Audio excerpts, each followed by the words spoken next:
Also, I sent out on Twitter a video. It was Montel Williams. I don't know if you know Montel Williams, if you know who he is. He's an entertainer. He's also a Navy Marine veteran, served 22 years in the military. Went in the Marines, went from the Marines to the Naval Academy, graduated, retired as a lieutenant commander of the Navy, was a Vietnam veteran. And, I made the mistake speaking the other night on the VA benefits, and I haven't done it much on the program because I'm far too fired up about it to do it. I've got to wait until I calm a little bit. I did write something on it this week and sent this. If you follow me on Twitter at Financial Issues or Facebook is Financial Issues, you can check out the video. And I sent it out and I said, look, you got to retweet this thing to everybody you know. You got to get everybody to watch it. It's a long video. It's an interview.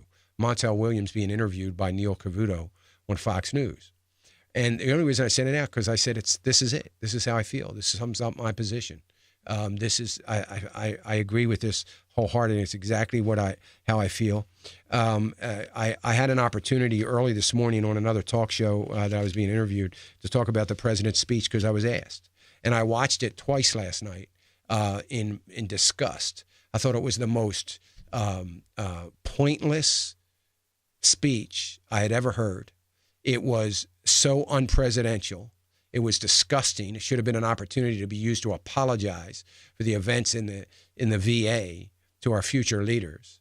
I took note that the audience, you could have heard a pin drop. There was no, even murmuring in agreement to anything he said.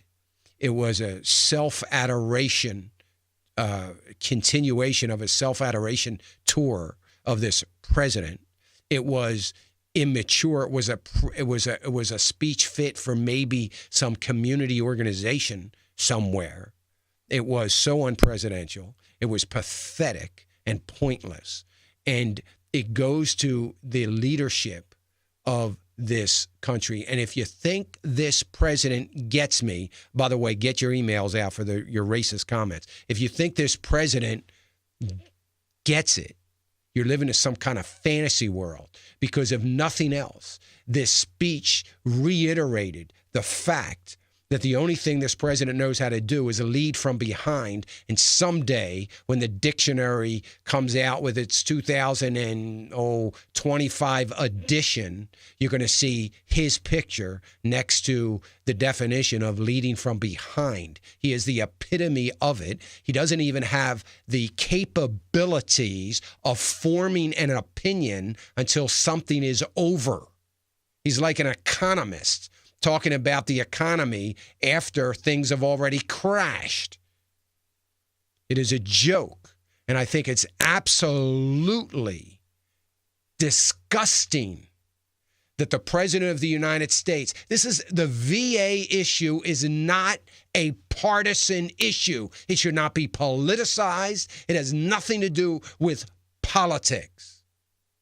And for this president not to come out and talk about the disgust that he should have for what is going on in the VA, particularly today after his beloved report that he was waiting for so that he can form some sort of opinion, whether it's okay or not, to allow veterans to die because they're on some secret waiting list. He needs a report before he can have an opinion about that. Is absolutely lunacy and pathetic. And it's disgusting that the American people, the people of the United States of America, voted this guy in office. It's unbelievable. And I can't, and now you know why I haven't talked about it. I can't talk about this. This is just, as a veteran of war, I find it even more disgusting.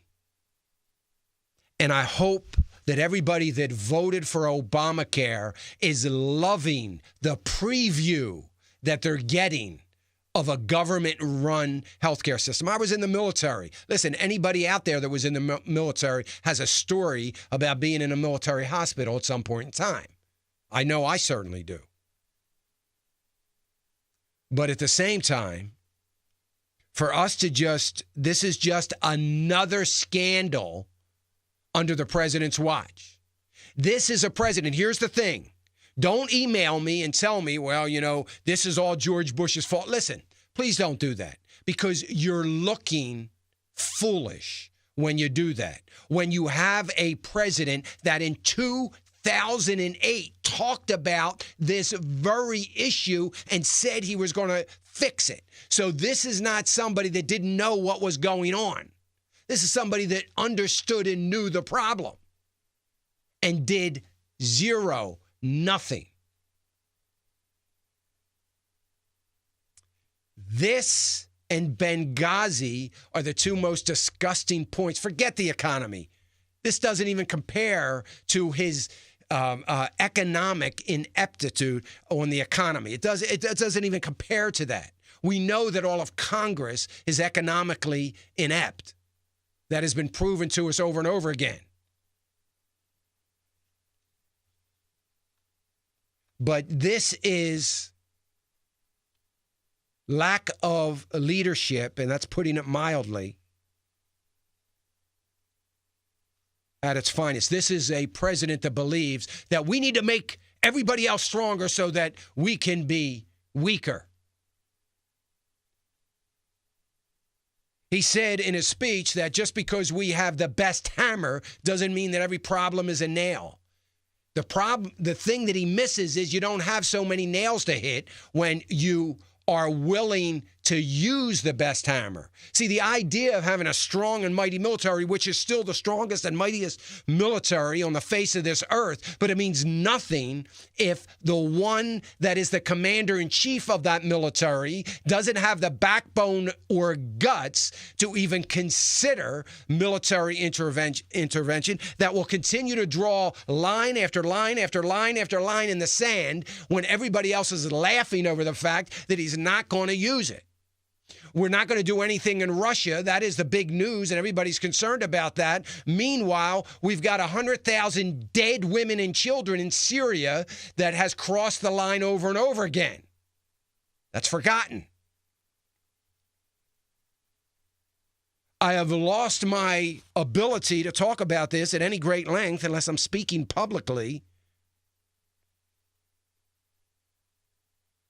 because it's so sickening to watch it over and over and over again.